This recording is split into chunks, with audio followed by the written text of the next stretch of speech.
उत्तराखंड में अंकिता हत्याकांड की चर्चाएं तेज हो गई हैं। हमारे साथ इस डिबेट में खास मेहमान जुड़े हुए, उनसे आपका पहले तारीफ करा देते हैं। हमारे साथ आशीष सैनी है कांग्रेस से, कुंवर जापेंद्र सिंह है बीजेपी से, साथ ही हमारे साथ जुड़ी हुई हैं आरती गौर हैं, समाज सेविका हैं, और हमारे रिपोर्टर हैं परवेश राय, वो भी इस डिबेट में शामिल होंगे। आप सभी का बहुत बहुत शुक्रिया हमारे इस डिबेट में शामिल होने के लिए। चलिए शुरुआत करते हैं। कुंवर जापेंद्र सिंह जी, मामला काफ़ी गंभीर है। कई वीआईपी एक शब्द है जो चर्चा में फिर से आ गया है और कई भाजपा नेता के भी नाम सामने आ रहे हैं। जी कुंवर जापेंद्र जी। देखिए, उत्तराखंड के अंदर कांग्रेस पूरी तरह से मुद्दा विहीन हो चुकी है और भारतीय जनता पार्टी की सरकार और युवा मुख्यमंत्री ने पूरी तरह से इस मामले की भी आज सलाखों के पीछे हैं, सजा काट रहे हैं।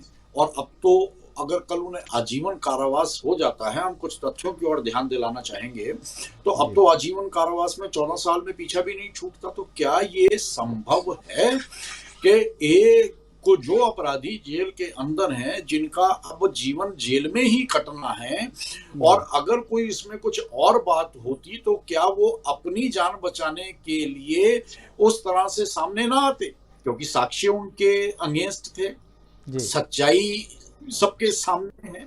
लेकिन कांग्रेस बार बार इस प्रदेश की राजनीति को कलंकित करने से बाज नहीं आ रही। उत्तराखंड की बेटी अंकिता हत्याकांड और उसके साजिशकर्ताओं की पोल खुल चुकी है, सब सलाखों के पीछे हैं। सरकार और मुख्यमंत्री ने विशेष रुचि लेते हुए जो उत्तराखंड की जनता से और उस परिवार से वायदा किया था कि हम अपराधियों को किसी भी हालत में बख्शने वाले नहीं हैं, तो वो सभी साक्ष्य जो उनके अगेंस्ट थे वो सरकार की पैरवी से, एक मजबूत पैरवी से आज वो अपनी सजा को काट रहे हैं और भविष्य में भी उनके बाहर निकलने की कोई संभावना नहीं है। ऐसे में एक नाम, दो नाम, नाम, चार नाम, अब ये पांचवा नाम, और चुनाव आते आते 2, 4, 5 नामों को और कलंकित करने का प्रयास करेगी कांग्रेस, प्रदेश कांग्रेस, और दिल्ली में जाके प्रेस करना, ये सब वो काम है जो कांग्रेस ने खुद अपने पैरों पर कुल्हाड़ी मारी है। जी आपके पास लौटेंगे, इसी पे प्रतिक्रिया ले लेते हैं। आशीष सैनी जी, आप कहना है कि जो भी दोषी थे उनको सजा भी हो गई, लेकिन दुष्प्रचार कर रही है कांग्रेस। जी क्या कहना है आपका? देखिए, एक शेर की है, उसकी लाइन है कि बादशाह का हुक्म है उसकी इमेज ना खराब हो। तो भारतीय जनता पार्टी के जो मुख्यमंत्री हैं, इनके नेता हैं, उनका हुक्म है इन लोगों को कि इनकी इमेज ना खराब हो। सवाल ये नहीं है कि अंकिता भंडारी हत्याकांड में जिन्होंने हत्या की उनको सजा हुई या नहीं हुई। सवाल ये भी नहीं है कि भारतीय जनता पार्टी देश और प्रदेश को कैसे चला रही है, लॉ एंड ऑर्डर की क्या स्थिति है। सवाल ये है कि दो व्यक्तियों की बातचीत में कुछ नाम और घटनाओं का उल्लेख आया, उनका परीक्षण करने का काम कौन करेगा? वो राज्य सरकार की एजेंसी को करना चाहिए। हमें राज्य की एजेंसी पर भरोसा इसलिए नहीं है कि वीआईपी का नाम पहले भी आया, अंकिता भंडारी के जो चैट्स उसके मित्र के साथ थे उसमें भी लिखा कि एक वीआईपी के साथ उसको संबंध बनाने के लिए बार बार प्रेरित किया जा रहा है, उन सबूतों में वो मौजूद है। वीआईपी की जांच नहीं हुई, ये उस वक्त की जो एजेंसी है उसका विफलता माने या उसका एक पक्षपात माने, ये एक अलग विषय है। वर्तमान में जो विषय है कि किसी व्यक्ति ने, सुरेश राठौर ने उर्मिला से बात करते हुए बहुत सारी चीजों को सामने रखा कि ये घटनाएं ऐसे ऐसे करके हुई हैं। अब जरूरत उसके परीक्षण की है। हमने सीबीआई और सुप्रीम कोर्ट के सिटिंग जज से जांच की मांग की। अब देखिए परिस्थिति क्या निकल के आती है। कुंवर साहब तो अपनी पार्टी का पक्ष करके बड़े खुश हो रहे हैं। दुष्यंत गौतम पर आरोप लगा और दुष्यंत गौतम पर आरोप बिल्कुल स्पष्ट रूप से लगाए। दुष्यंत गौतम के बारे में सार्वजनिक मंचों पर, सोशल मीडिया पर सब कुछ लिखा हुआ है। लेकिन दुष्यंत गौतम का जन्मदिन मनाने वाले लोग, जिन्होंने शायद पिछले साल जन्मदिन नहीं मनाया, उससे पिछले साल नहीं मनाया, वो तो प्रभारी लंबे समय से। आज भारतीय जनता पार्टी के एक एक कार्यकर्ता को, नेता को मजबूर किया गया कि दुष्यंत गौतम का जन्मदिन मनाए। और जाकर जरा सोशल मीडिया पर नीचे लिखे कमेंट देखिए, लोग गट्टू भी लिख रहे हैं, वीआईपी भी लिख रहे हैं और सीबीआई जांच की मांग भी कर रहे हैं। तो भारतीय जनता पार्टी, जिसकी सरकार यहाँ 47 विधायकों के बहुमत की है, उन्होंने उनकी रक्षा नहीं की, नंबर 1। नंबर 2, देखिए हमारे पैनल में आरती गौड़ यहाँ मौजूद है, जो जिला पंचायत सदस्य हैं उस क्षेत्र की, जिन पर सुरेश राठौर ने आरोप लगाया और जो टिप्पणी की है वो बड़ी भद्दी और गंदी है, मैं उसका जिक्र नहीं कर सकता। सुरेश राठौर के खिलाफ क्या कार्रवाई करी जब भारतीय जनता पार्टी के नेता पर ऐसे आरोप लगे? उन्होंने आज इस्तीफा दिया है, आज वो अपनी पार्टी से अलग है। लेकिन मुझे बताइए कि एक चुनी हुई सरकार अपने राज्य की एक महिला नागरिक के पक्ष में क्या जांच कर सकती है? ठीक है, आज जिस तरीके से आशीष जी आएंगे, कुमार जापेंद्र जी आप भी जवाब देने के लिए है, आपके पास आएंगे, लेकिन एक छोटी सी प्रतिक्रिया आरती गौड़ से भी ले लेते हैं। आरती गौड़ जी, आपने इस केस को बहुत नजदीक से देखा है और इसमें काफी आपने काम भी किया है। क्या आपको लगता है जिस तरह से जांच आगे बढ़ी और दोषी पे कार्रवाई भी हुई, कहीं कोई चूक हुई है इस हत्याकांड में लेकर, जांच को लेकर? देखिए, मैं इस बात का दावा बिल्कुल भी नहीं कर सकती कि चूक हुई है, लेकिन ये पूरे प्रदेश की तरफ से एक प्रश्न है, एक शंका है कि इसमें कोई ऐसा व्यक्ति था जो वीआईपी का जिसका जिक्र हुआ है। मैंने तब भी ये बहुत सीबीआई जांच के लिए तब भी मैं इच्छुक थी। अगर मैं मुख्यमंत्री होती या मैं कोई न्याय देने की क्षमता में होती तो जरूर इस मामले में सीबीआई जांच तब भी करवा देती, और आज मैं भी स्वयं इच्छुक हूँ, क्योंकि देखिए ये कलंक कभी इस देवभूमि से हटने वाला नहीं है जब तक इसमें सीबीआई की जांच नहीं होगी। दूसरी बात, आशीष जी कह रहे हैं कि उस दो लोगों की बात को अगर ये पूरा प्रदेश सबूत मान दे रहा है, तो ये भी देखिए, आप भी कानून जानते हैं, सब जानते हैं कि ऑडियो की क्या ही वैल्यू होती है न्यायालय में जब वो पहुंचेगी। हाँ, मैं इस बात को आपके चैनल के माध्यम से दावे के साथ कहना चाहती हूँ कि यदि उनके पास कोई पुख्ता सबूत है, जैसे कि उन्होंने मुझे बोला है कि सबूत मेरे पास है, तो निश्चित ही जिस दिन से ये मामला उछला है, मैं लगातार कानून, पुलिस अपने इसमें जो भी कार्रवाई कर रही है, आप पता कर सकते हैं, मैं पुलिस के संपर्क में तो नहीं भाग रही हूँ। अब ये दो लोग यहाँ पर पूरे प्रदेश में आगजनी जैसी स्थिति पैदा करके क्यों भाग रहे? अगर इनके पास साक्ष्य हैं तो देखिए, इनको पुलिस की मदद करनी चाहिए कि नहीं करनी चाहिए, मुझे ये बताइए। अगर ये लोग सही हैं तो इनको न्यायालय में वो सबूत, तथ्य सारे देने चाहिए कि नहीं देने चाहिए। अब मैं उस क्षेत्र की जिला पंचायत की सदस्य थी, तो मेरे वो उनका ये कहना है कि वहां पर जेसीबी मेरे निर्देश पर गई है, तो क्या इन्होंने इस बात का कैसे दावा कर सकते हैं? मैं जिला पंचायत सदस्य के कहने पर रात को 1 बजे ऐसे निर्देश हो जाते हैं क्या? किसी को हजम हो रही है क्या ये बातें?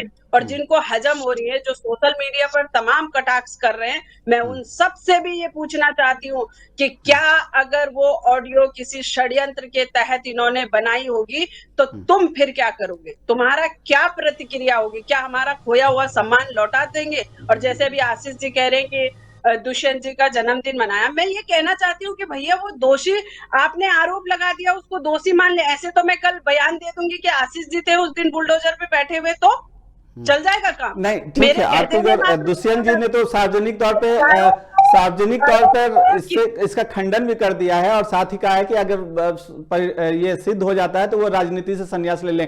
जी कुंवर जापेंद्र जी, सीबीआई की जांच हो जाए, क्या दिक्कत है इसमें? मैं उनको, प्रदेश देश का जो भी नेता वहां वीआईपी के तौर पे रहा होगा, उसकी सीबीआई जांच होनी चाहिए, और जांच में जो ठीक है आरती गौड़, ठीक है आरती गौड़ जी, आपके पास कुमार जापेंद्र जी, कुंवर जापेंद्र जी, सीबीआई जांच हो जाए, क्या दिक्कत है?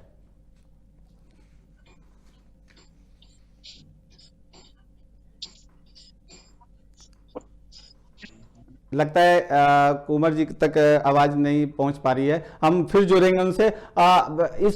जी आशीष सैनी जी, आपके पास लौटेंगे। अब थोड़ा सा हमारे रिपोर्टर हैं हरिद्वार से, परवेश राय हमारे साथ जुड़े हुए हैं, उनसे समझ लेते हैं। परवेश, जिस तरह से उर्मिला सनावर अब एक के बाद एक वीडियो और ऑडियो जारी कर रही, क्या इसकी सत्यता है? कहीं एआई वीडियो होने का, ऑडियो होने का दावा किया जा रहा है, कहीं कुछ और। इस पूरे मामले को किस तरह से देखा जा रहा है प्रदेश में? जी फिरोज, मैं आपको बता दूं कि जब से उर्मिला सनावर और सुरेश राठौर की जोड़ी सामने आई, तब से कहीं ना कहीं प्रदेश में हलचल मच गई। हलचल इस तरीके से कही जाए कि अब से आगे सिर्फ अभी की बात नहीं है, लगभग एक साल हो चुका है इन लोगों की जोड़ी को सामने आए हुए, और लगातार ये चर्चाओं के विषय में रहते हैं, और लगातार कहीं ना कहीं उत्तराखंड में किसी न किसी प्रकार को लेकर, किसी न किसी मुद्दे को लेकर के हमेशा चर्चाओं में रहे हैं। इसी प्रकार से जब इनका आपसी मतभेद हुआ, किसी बात को लेकर के जब आपसी मतभेद हुआ, तो उसके बाद जिस तरीके से देखा गया कि लगातार उर्मिला सनावर ने कुछ न कुछ सोशल मीडिया पर वीडियो डालनी शुरू करी, लेकिन इतना मतभेद होने के बावजूद भी कहीं ना कहीं वो तंज कसते हुए आज भी यही कहते हैं कि सुरेश राठौर मेरे पति हैं। वो पति कहकर ही सब कुछ कर देती हैं, और कहीं ना कहीं ये भी आप समझ सकते हैं कि पति कहते कहते वो इतनी बात बढ़ गई कि कहीं ना कहीं पूरे प्रदेश में जो है आज की डेट में अगजनी का माहौल हो गया। कहीं ना कहीं ये भी आप समझ सकते हैं कि एक पिता की बेटी जिसके कहीं ना कहीं चंद दिनों में शादी होने वाली थी, जिस तरीके से शादी की उम्र थी उस बच्ची की, और जिस तरीके से देखा गया कि उसको मार दिया गया, वो वीआईपी का नाम कौन था, कहीं ना कहीं जब सामने आया, जब गट्टू की जिस तरीके से लगातार ऑडियो में वायरल हुआ कि गट्टू है। और अब ये तो कहना गलत नहीं होगा कि वो जो ऑडियो है वो कब का है, किस तरीके से है, लेकिन अगर बात की जाए उस ऑडियो की, तो ऐसा लगता है कि एआई तो अभी चंद दिनों पहले आया है। ये ऑडियो काफी पुराना है, क्योंकि 2022 की बात है जब इस तरीके का ये 2022 में अंकिता भंडारी केस हुआ था। तो जब से ये मामला सामने आया, अब ये देखना होगा कि जब ये मामले में इसमें सीबीआई जांच की मांग की जा रही है लगातार, लेकिन आपको बता दें कि अगर ऐसा कुछ नहीं है तो भाजपा क्यों नहीं इसमें सीबीआई जांच करवा रही है तुरंत, या फिर अगर ऐसी कोई बात है तो फिर मतलब तथ्य जो भी हैं वो सामने क्यों नहीं आ रहे हैं, और उर्मिला सनावर लगातार भाग क्यों नहीं है। आपको बता दें कि जब आरती गौड़ का लगातार इसमें नाम जुड़ने को मिला, जब देखा गया कि दोनों की तरफ से तंज कसे गए आरती गौड़ पे, तो कहीं ना कहीं ये देखा गया कि जब पुलिस ने मदद मांगी आरती गौड़ से, तो ये लगातार कहीं ना कहीं प्रशासन और पुलिस प्रशासन के अमले में लगातार अपनी सहयोग प्रदान किया इन्होंने। लेकिन ये जो उर्मिला राठौर और कहीं उर्मिला और सुरेश राठौर दोनों कहीं ना कहीं इन लोगों के घर तक पे नोटिस लग गया, लेकिन उसके बावजूद भी अभी ये लोग पुलिस के साथ संपर्क में नहीं है। अभी बीते दिन जिस तरीके से देखा गया कि उर्मिला सनावर का एक वीडियो वायरल हुआ, और जिस तरीके से उन्होंने बताया कि मैं पंजाब में हूं और उत्तराखंड पुलिस मुझे मारने के लिए 420 में लगातार घूम रही है, तो अब आपको बता दें कि जब से ये वीडियो वायरल हुआ उसके बाद से उर्मिला सनावर ना तो ऑनलाइन आई, ना अभी तक उनका कुछ पता चला। तो ये भी एक सूत्रों के हवाले से खबर है कि उर्मिला सनावर पुलिस के कब्जे में, लेकिन ये भी एक पुष्टि नहीं हो पा रही है कि उर्मिला सनावर है कहाँ, कल से कुछ समझ में नहीं आ रहा है किसी को। पूरे प्रदेश में अभी तक ये बात फैली हुई थी कि अंकिता भंडारी के जो तथ्य होंगे वो लेकर उर्मिला सनावर आएंगी, लेकिन अब कहीं ना कहीं आप ये समझ सकते हैं कि बीते दिन से उर्मिला सनावर को कहीं ना कहीं प्रदेश ढूंढ रहा है कि उर्मिला सनावर कहाँ गई। तो ये कहना गलत नहीं होगा कि किस तरीके से ये मामला सामने आया, ये आपस में मियां बीवी के मतभेद ने पूरे प्रदेश में कहीं ना कहीं अगजनी का माहौल कर दिया। एक भाजपा के कौन है वो वीआईपी, जिसको वीआईपी कौन थे जिसकी वजह से इतना मामला बढ़ता चला गया, और लगातार इस तरीके की परिस्थिति देखने को मिली। और आप ये भी समझ सकते हैं कि पूरा प्रदेश इस समय कहीं ना कहीं सड़क पर उतर चुका है। जो पहाड़ मूल के लोग हैं वो भी यही बात कह रहे हैं कि जो हमारी बेटी थी उसको न्याय मिलना चाहिए, और जो वीआईपी का नाम था वो सामने आना चाहिए। लेकिन अगर ये इस तरीके का मामला था या ऐसी कोई भी बात थी, तो एसआईटी टीम का गठन कर दिया गया, लेकिन सीबीआई जांच से भाजपा पीछे क्यों हट रही है? ऐसी क्या वजह रही है जिस वजह से सीबीआई? ठीक है परवेश ठीक है। कुमार जपेंद्र जी जिस तरह से एक बार फिर से ये मामला उजागर हो गया है, विपक्ष भी मांग कर रहा है सीबीआई जांच हो जाए, इसमें क्या हर्ज है? सीबीआई जांच कर लिया जाए। दूसरी बात कि एक वीआईपी के साथ गट्टू भी नाम सामने आ रहा है, तो सीबीआई जांच हो जाए तो इसमें क्या दिक्कत है? देखिए, जो स्थितियां उत्तराखंड की राजनीति में एक पारिवारिक विवाद से बनी जी, उसके ऊपर कोई भी भरोसा नहीं किया जाता। एक व्यक्ति जो भारतीय जनता पार्टी से निष्कासित है, अपने घरेलू विवादों की वो परिवार चर्चा का केंद्र बना हुआ है, तो क्या हम सबका विवेक ये नहीं कहता कि इस तरह के नैरेटिव को फिक्स करने में जिस तरह से प्रमुख विपक्षी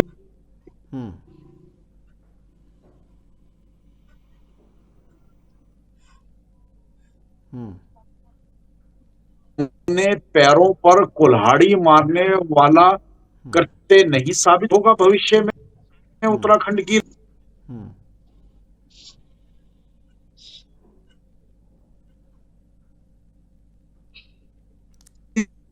राजनीति जी कुंवर जी, थोड़ा सा आपके नेटवर्क का प्रॉब्लम लग रहा है, फिर आपसे जुड़ेंगे। आशीष सैनी जी, 3 साल तक कांग्रेस क्या कर रही थी? आपसे भी सवाल है कि 2022 का मामला है, अगर ऐसी सारी चीजें थी, आप जांच से संतुष्ट नहीं थी, लोगों की भावना जुड़ी थी, तो इसके लिए आंदोलन लगातार चलते रहना चाहिए था। जी देखिए, कांग्रेस पार्टी को हमारी न्याय व्यवस्था और पुलिस व्यवस्था दोनों पर पूरा भरोसा रहा है। हमने कभी भी उस पर सवाल नहीं किए हैं और तीनों हत्यारों को सजा भी मिली है, आजीवन कारावास की सजा मिली है। लेकिन उसमें एक चैप्टर जो वीआईपी का था वो छूटा है। दूसरी बात, जब उर्मिला राठौर और सुरेश राठौर की आप बात करते हैं तो उसमें आरती गौड़ अपने आप को बचा नहीं सकती। आरती गौड़ ये भी बता दे कि वो उर्मिला राठौर के घर पर जब वहां गई थी चोरी करने या डकैती का मुकदमा दर्ज हुआ है, तो इनको क्या जरूरत पड़ी थी वहां पर जाने की? इनको सुरेश राठौर ने भेजा था या किसी और ने भेजा था या जपेंद्र सिंह उत्तराखंडी ने भेजा था, वो मुकदमा भी वहां पर दर्ज है। और जिस एसआईटी की बात आपके संवाददाता ने कही है, हरिद्वार जिले में उर्मिला राठौर के खिलाफ 5 मुकदमे दर्ज हैं। उर्मिला राठौर ने बहुत सारे मुकदमे एक दूसरे के खिलाफ दर्ज कराए हैं, कुछ मुकदमे आरती गौड़ के खिलाफ भी दर्ज कराए हैं। इन सब मुकदमों की एक साथ जांच होनी चाहिए, सुनवाई होनी चाहिए, ये सब पहली चीज। दूसरी चीज ये भी जानकारी होनी चाहिए, हम ये कह रहे हैं कि हो सकता है कि दुष्यंत गौतम पाक साफ हो, उन पर केवल आरोप हो जो उन्होंने आपस में बातचीत में लगाए। हम ये मानते हैं कि हो सकता है वो बिल्कुल दोष रहित हो, लेकिन जब तक वो आरोपी के रूप में है तब तक उनके जन्मदिन को मनाकर भारतीय जनता पार्टी ने ये प्रदर्शित करने का काम किया है कि हम हमेशा बलात्कारियों और अपराधियों का साथ देने का काम करेंगे। इससे पता लगता है कि भारतीय जनता पार्टी की नीयत क्या है, महिला विरोधी अपराधों में इनकी सोच क्या है, और महिला विरोधी अपराधियों को बचाने के लिए भारतीय जनता पार्टी कितनी ताकत से तत्पर है। ये उन्नाव कांड में भी देखने के लिए मिलेगा, कठुआ में मिलेगा। आरती गौड़ के पास जाऊंगा, आरती गौड़ जी के पास जाऊंगा। कुंवर जी पहले जवाब दे दीजिए।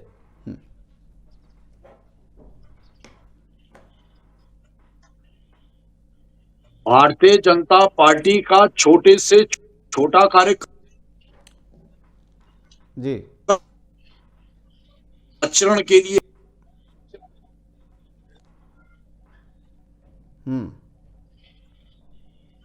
दिखाई है, वास्तव में सोचने का काम है।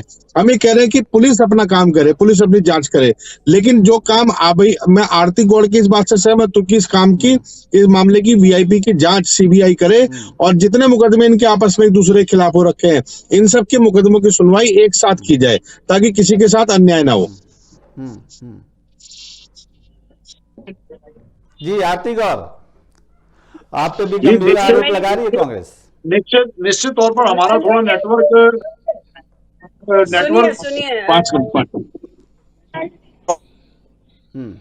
नहीं, मुझे बताइए। बोलना है कुंवर भाई को बोलना है या बोलना है? नहीं आरती जी ठीक है, रखिए अपनी बात। मैं ये कह रही हूँ कि आप कांग्रेस आज या अन्य विपक्षी दल जो भी लोग ये मांग कर रहे हैं कि सीबीआई की जांच हो, मैं उनकी मांग से सहमत हूँ, बिल्कुल ही होनी चाहिए सीबीआई जांच। लेकिन इसकी क्या गारंटी है कि कल को ये ना बोल दे कि सीबीआई तो इन्हीं का तोता है, सरकार का तोता है। आज भी वो आरोप लगा रहे हैं कि देखो वैसे तो सीबीआई सरकार का तोता है, जैसे सरकार बोलेगी वैसे। ये क्या संतुष्ट होंगे सीबीआई की नहीं? तो आप ये देश नाम की संस्था को बंद कर दीजिए, फिर बंद कर दीजिए, लूट खसोट शुरू कीजिए, बलात्कार कीजिए, कौन मना कर रहा है? जब आप जांच करने तक तो तैयार नहीं है, आप पहले से ही फैसला लेकर बैठे हुए हैं, इसका मतलब आज भारतीय जनता पार्टी के इशारे पर काम कर रहे हैं। ये इशारा समझ में आ रहा है? सामने आपने इस्तीफा दे दिया और पीछे से बीजेपी के हिसाब से काम कर रहे हैं। ये मत करिए, आप न्याय की बात कीजिए। अगर आप न्याय के साथ नहीं है तो स्वयं के साथ भी अन्याय करेंगे। ये मत कीजिए। आप पर आरोप है कि आपने बुलडोजर भेजा है, उससे निकलना आपकी भी उतनी जिम्मेदारी है जितनी हम सबको ये जानने की जिम्मेदारी है कि बुलडोजर भेजा किसने है। मुख्यमंत्री उत्तराखंड ने बुलडोजर कार्रवाई को अपनी उपलब्धि बताया, मुझे बताइए ना किसने किया है। आशीष जी आरती गौड़ जी को सुन लेते हैं, फिर आप अपनी बात रख लीजिएगा। ठीक है आरती जी बोलिए।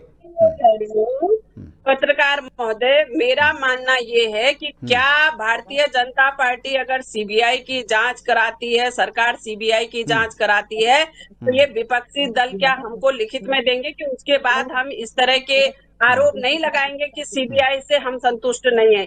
अगर इनको ऐसा कुछ असंतुष्टि महसूस हो रही है तो ये अन्य किसी कंट्री से जाकर के कोई भी जांच एजेंसी ले आए और उससे खुद ही जांच करा ले, मैं तो उसके लिए भी तैयार हूँ। लेकिन इनका ये कहना कि सीबीआई भी इन्हीं का तोता है, इससे मैं बिल्कुल सहमत नहीं हूँ। बार बार आप उत्तराखंड को कलंकित करने का काम कर रहे हैं। आप तो सीबीआई जांच की मांग भी कर रहे हैं और फिर उल्टा ये भी बोल रहे हैं कि ये भी सरकार का ही तोता है। तो भाई आप मुझे बता दीजिए, आप भगवान को बुलाओ ना धरती पर कि तुम करो जांच, किस पर भरोसा है इनको? ये क्या कहना यानी चाहते हैं? आपका ये मानना है कि उस वीआईपी को ढूंढने में बीजेपी सरकार सफल नहीं है?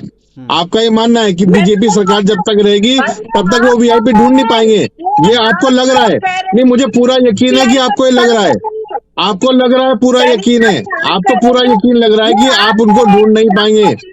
आप हटा दीजिए भाजपा सरकार, लाइए हमारी सरकार, हम बताएंगे वीआईपी को कलर पकड़कर घसीट कर डाला, उत्तराखंड की जनता के सामने लाया तो बदल देना कांग्रेस का नाम। कांग्रेस ने हमेशा न्याय की बात की है, आप अन्याय की बात कर रहे हैं, आप अत्याचारियों का और अपराधियों का साथ दे रहे हैं। क्या बात कर रहे हैं आप? परवेश राय, ये सारी जो कड़ियां आप हैं, अपराधियों का साथ दे रहे हैं। चर्चा में ये फिर से हत्याकांड आ गया है। इसमें सबसे अहम कड़ी जो है उर्मिला सनावर ही है, जो लगातार ऑडियो और वीडियो, लेकिन सोमवार को एसआईटी टीम का गठन हो जाता है। अभी तक उर्मिला सनावर तक पुलिस नहीं पहुंच पाती है। पुलिस के भी कार्यशैली पे सवाल उठ रहे हैं।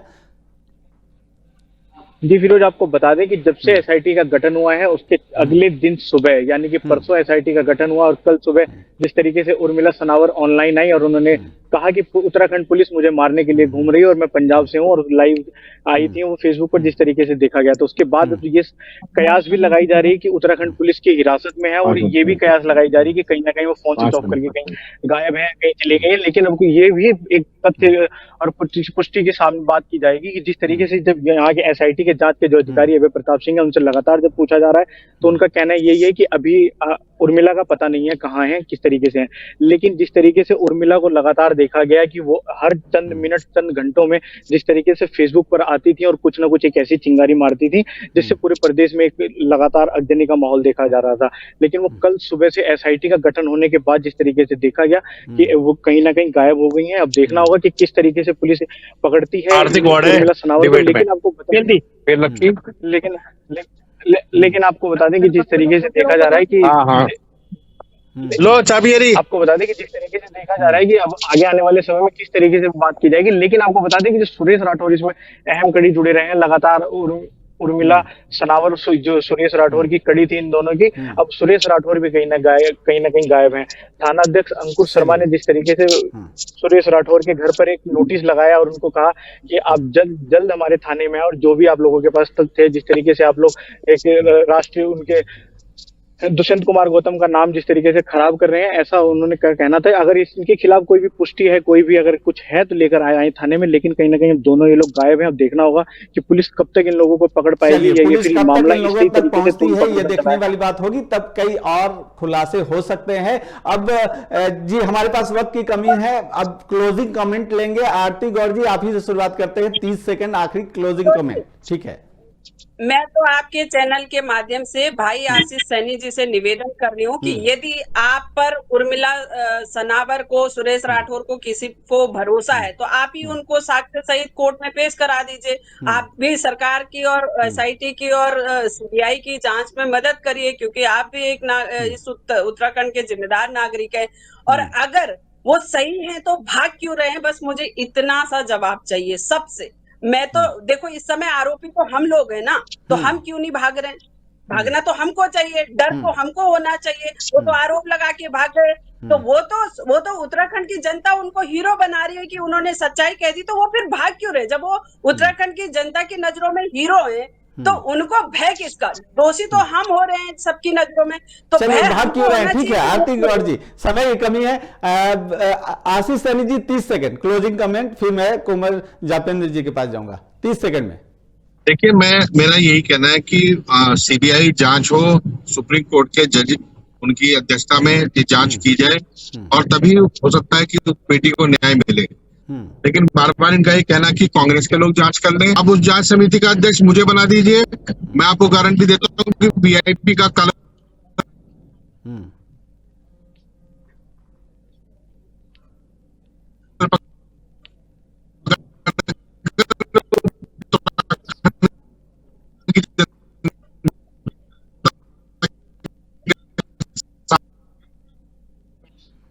का काम करेगी।